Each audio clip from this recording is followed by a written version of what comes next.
Your brain is divided into two halves, positive and negative, good and evil. It don't function on nothing else. Ain't no neutral ground in your brain. It's either positive and good or negative and evil. Each half of your brain has millions of factory workers on each side. You got 1 million factory workers on the positive side. You got 1 million factory workers on the negative side. At the forefront of each one of those factories in your brain is a foreman. You got foreman positive and you got foreman negative. You are in charge. You're the boss of the factory. So let me show you how this works. You got a remote control. You go to your house tonight and you press that power button and you press it. When you point it at the TV, what do you expect to happen? You expect TV to come on. No, you don't, listen to me. You press the power button, you expect the TV to come on. If you want to watch HBO, and HBO is channel 300, and you press 300, and then you press select, what do you expect to come on that TV? And what comes on that TV? Okay, you follow me now. They got this concept from the Bible because God said a man is as he thinketh. And since he created all of us in his image, guess what? We are how we think. If God said let there be light, it was light. If he parted the waters from the land, it was done so. He gives you the same power to produce. You can't make a world, but you can make your own world. So now, since your brain is in two halves, let me show you how this works. You wake up in the morning and you say, man, I don't feel myself today. I got up on the wrong side of the bed. I'm not a morning person. Foreman negative hears that. He steps to the front. He said, what did you say? You say, I said I woke up on the wrong side of the bed today. I'm not myself. I'm not a morning person. He says, you got it right away. He said, hey, the boss just woke up and said he's not a morning person. He's having a bad day today, and he ain't feeling himself. Let's get to work. The 1 million factory workers start producing thoughts to justify what you just said. So now guess what? Man, I hate my alarm clock went off this morning. I got to get out here in this traffic. I'm going to drive down here today. I don't even like these people on my job. I can't stand this car I'm finna get in this morning. Sure wish I had a new car, but I'm driving this ragged ass car. And on and on and on. And your day starts tumbling into what you ordered at the top of the day. You can wake up in the morning and you say, you know what? Today is going to be a great day today. I expect something really good to happen for me today. Man, thank you, Lord, for waking me up this morning. He said, what did you say? You said, I said I'm having a great day today. I expect something good to happen today. Thank you, Lord, for waking me up. Foreman positive turns around and goes, all right, let me have your attention. Steve's having a great day today. He's expecting some wonderful things to happen. And man, let's get it going. And they start manufacturing thoughts. Same brain. Man, I can't wait to go to work today. It may not be the job I want, but at least I got a job. I'm so grateful I got a car to drive to work today. Hey man, at least I got a check coming in. I sure want to thank you, Lord, for this roof over my head today. I appreciate the fact that I don't have a car, but at least I can walk to the train. Man, this is going to be great today. That's how your mind works 24/7. It never turns off. You have got to change the way you think. It is the whole determining factor of where you go in life. We are all where we are today because we thought ourselves to this position. If you don't like the position, think yourself out of it. Change your attitude, you change your altitude. Thank you all for coming. Well, first of all, congratulations on setting a real goal that matters to you, because it's not just about the weight, it's about how you're going to feel, right? It's not just how you look. I know some people are driven by that. There's nothing wrong with that. But to me, early in my body career, so to speak, you know, I remember when I was in my really early 20s and I was like, I'm going to have a six-pack and I'm going to be such a stud. And I spent hours and hours staring at myself in the mirror so that I would look good and working out so hard. And I built all that shit. But you know what I noticed? Bending down, I hurt my back to pick something up. It's just like I was overworking certain muscles. You build your biceps, and then if you don't take care of the lower part of your back, you have back pain. You're out of balance. And so I'm a big hulking guy, my ego, little 20-year-old stupid ass is what I was. And so one day I was like hurting so much, and I was like, man, I work out so hard. How come I'm in pain all the time? I'm always getting injured. I was like, well, because I'm overtraining to try to create these super goals, and when I get there, what do I got? I can look at myself and I can be proud of myself. Nothing wrong with that. But I thought my highest priority is energy. Because energy is the source of life. That's why I wanted to do this little session for you this morning. Energy is what makes a relationship go. Without energy, you're not going to have passion in your relationship. You're just too tired. You barely make it through the day. Without energy, you can't be a great parent. Without energy, you can't run a great business or more than one. Without energy, you're not going to earn what you really deserve. So I decided I want to have more energy than any human could imagine, and so I started studying everything I could possibly do to create energy, which includes muscle development and strength, but all of it in balance. So I love that you're going for the physical goal, whatever the poundage is that you want to change, but let's make sure you do it healthfully. And what you're going to do at the event is a whole day on this. So we're going to go through every tool that can make that change. Plus, we do this process called the Dickens pattern. It's one of the most powerful parts of the 4 days. It's about 4 hours long. It is an incredibly intense process and incredibly enjoyable. But what we're going to do is find out what's stopping you. Because let's be honest, how many of you out there have some beliefs that limit you? And you know better, like you know they're not really true, but they still get you emotionally and stop you. Who's got some of these out there? Raise your hand if you say I. Say I. I think your purpose continues to expand. When I became a father overnight to 3 children because I adopted them and a young man on the way, that changed my sense of purpose. It added to it, right? So I think the purpose, making the purpose so big, makes you afraid to make a decision. And when you say, I really don't know what I want to do with my life, what you're really saying to me is, I'm in a state of uncertainty, Tony. And so sitting at home and trying to deal with this in a state of uncertainty is not going to get you there. So what you need is to train yourself with certainty. It's like when you think of a Michael Jordan or a LeBron James or any great athlete, when they stand and they walk towards you, you can just feel that sense of certainty. When somebody hands them the ball, you can sense their absolute certainty it's going to go in. Even if it doesn't, they're certain it's going to. Certainty is the core of leadership. Right? It's all hell's breaking loose, and people are like, oh my God, what do I do? And you look at the leader and they go, I don't know, what do you think? That doesn't inspire confidence. But if everybody's freaking out and it's not BS, you say, move, I'll handle it. And everybody goes, holy shit, that's somebody I want to do business with. That's somebody I want to work with because they can feel it. But certainty is a habit, and so is doubt and uncertainty. So one of the things we're going to do over all 4 days that people come out and talk about is like, man, I took action because there's no hesitancy in me because I wasn't in a fear state. A fear state is an uncertain state, isn't it? Versus knowing.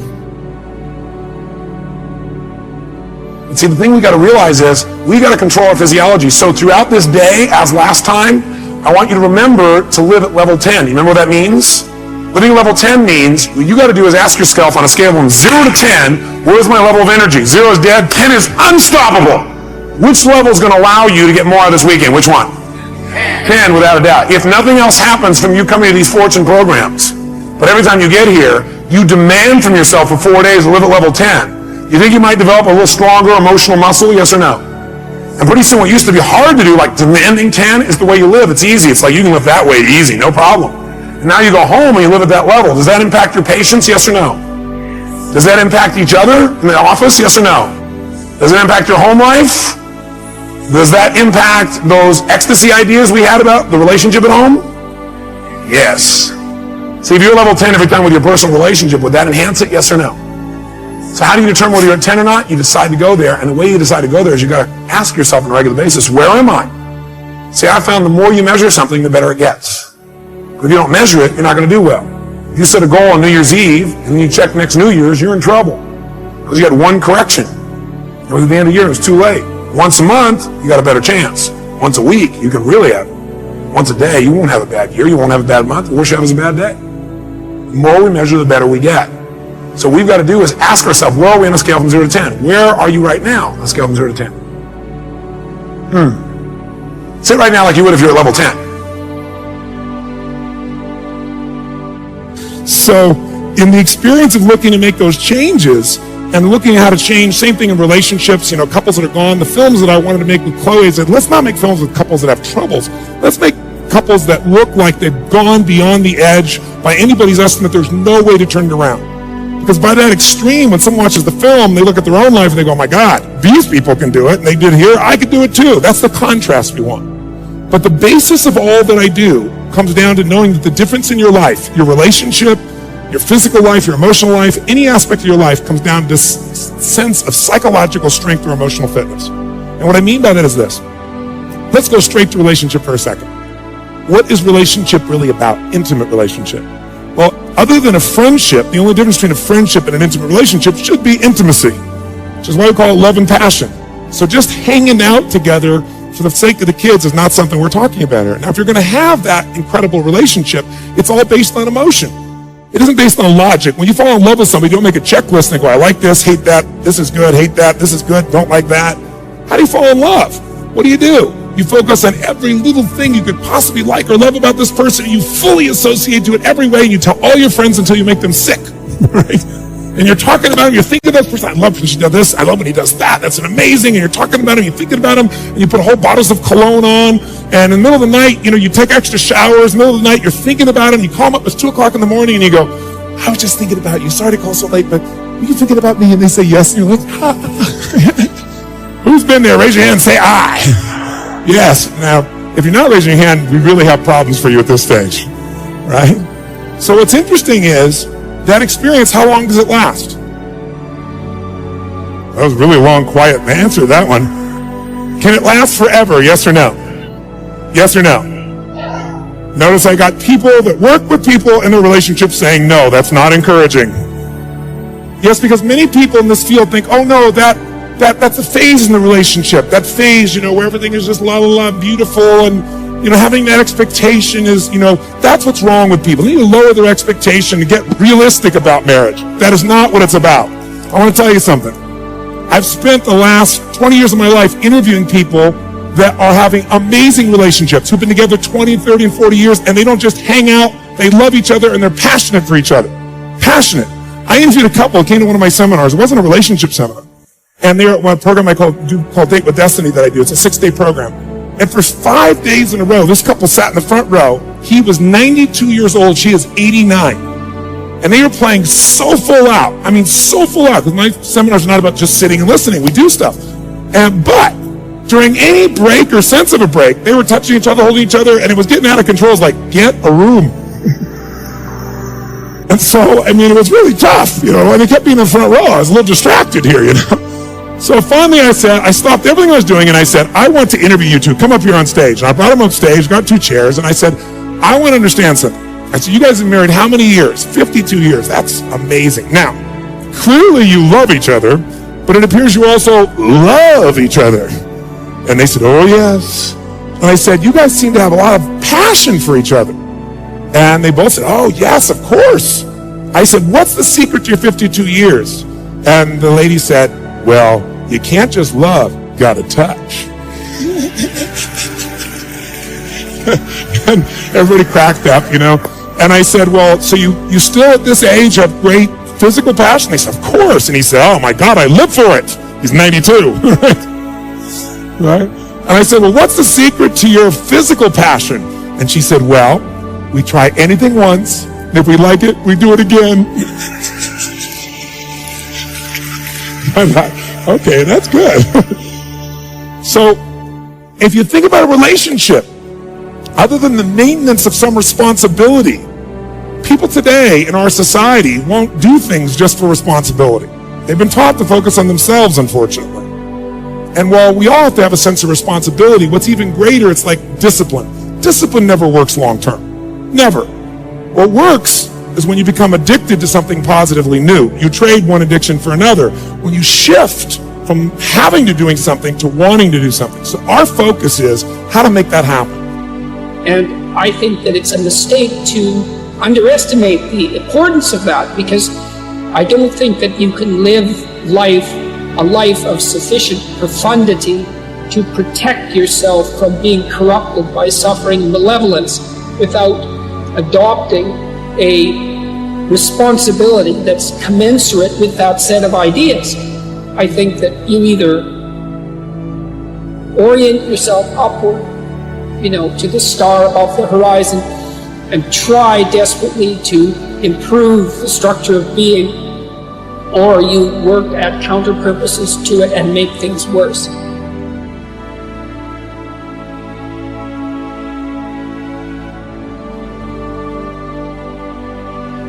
And yes, love is the answer, love is the key, but if you can't love yourself, how can you ever love? And loving yourself, what does that even mean? Like massages and selfies and that sort of thing? Because the more I think about it, the more it feels weird. I've always been taught that self-love was something to be feared. I've been taught that arrogance is bad and vanity is not good. What should I do? How should I act? I'm supposed to love myself, but how do I even do it? Every ideal is a judge, and that makes perfect sense, because an ideal is something to which you aspire, and the gap between you and that ideal, if it's your ideal, is felt as judgment. And so that's one of the reasons people are very afraid to have an ideal. That's why I wrote, do not hide things in the fog. It's like, well, you should lay out an ideal. You should pursue an ideal. Why wouldn't you? Well, when you make your ideal explicit, it turns into your judge. Well, then you can listen to that judge and move forward and transform. What happens within you if it's determined by somebody else? This is the worst form of slavery. And the stronger the emotion we feel to some circumstance in our life, the more we pay attention to it. And where we place our attention is where we place our energy. So we're giving our life force, we're giving our power away to that circumstance.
I feel like I'm losing my mind. Is everybody in the world blind?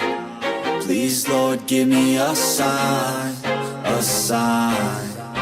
I feel like I'm losing my mind. Is everybody in the world blind? Please, Lord, give me a sign, a sign.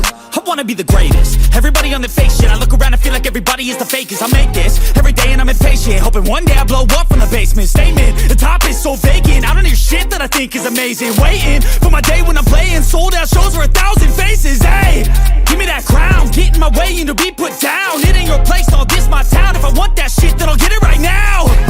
I'm losing it, the noose it fits. I'm losing shit, a stupid myth. You choose to live or choose to dip. You choose to fight or lose your grip and lose a gift. I feel like I'm losing my mind.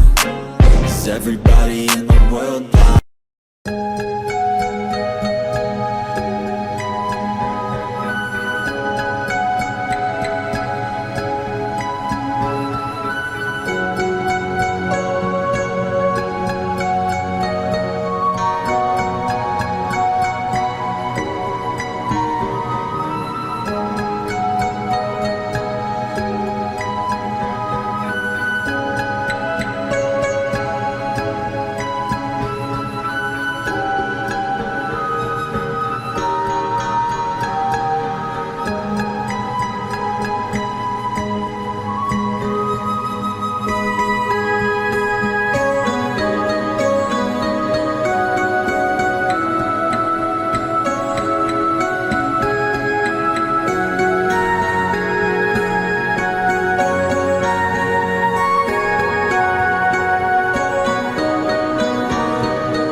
like I'm losing my mind. Is everybody in the world blind?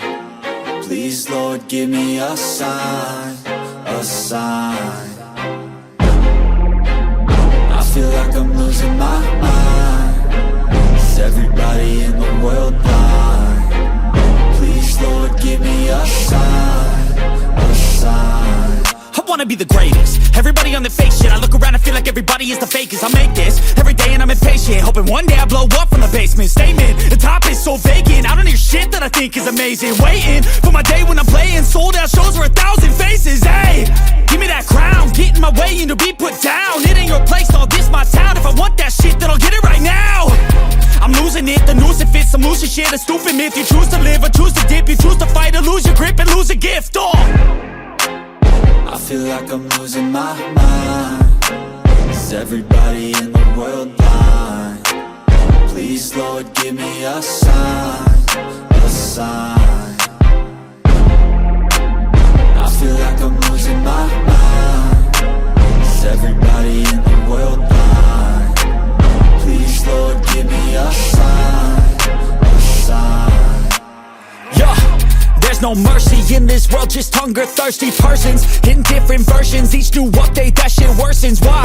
Pull back the curtain and you'll see the different vermin. We all have different burdens that all seem to cause disturbance. Yo, so do me a favor, don't treat me like a neighbor. Don't need the different flavors of your problems just to savor.